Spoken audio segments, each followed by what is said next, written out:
ఆదిలాబాద్ పట్టణంలోని వివేకానంద చౌరస్తాలో యువజన సంఘాల ఆధ్వర్యంలో స్వామి వివేకానంద జయంతి ఉత్సవాలు నిర్వహించారు. ఈ ఉత్సవాలకు ముఖ్య అతిథిగా ఎమ్మెల్యే పాయల్ శంకర్ హాజరయ్యారు. వివేకానంద విగ్రహానికి పూలమాలలు వేసి ఘన నివాళులు అర్పించారు. ఈ సందర్భంగా వివేకానందుడు దేశ సంస్కృతి సాంప్రదాయాలను ప్రపంచానికి చాటి చెప్పి సమాజాన్ని జాగృతం చేశారని ఎమ్మెల్యే పాయల్ శంకర్ అన్నారు. అందరూ వివేకానందుని అడుగుజాడల్లో నడిచి ఆయన ఆశయ సాధనకు కృషి చేయాలని కోరారు. జరుగుతా ఉన్నది.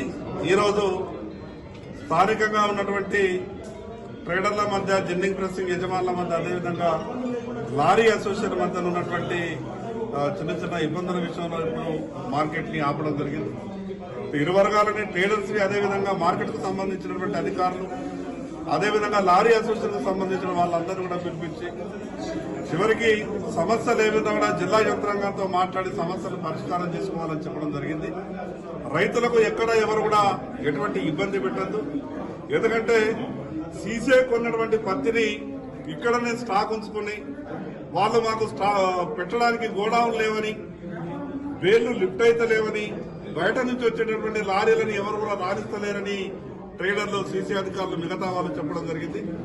జిల్లా యంత్రాంగానికి, పోలీసు వ్యవస్థ కూడా సీరియస్ గా చెప్పినాం.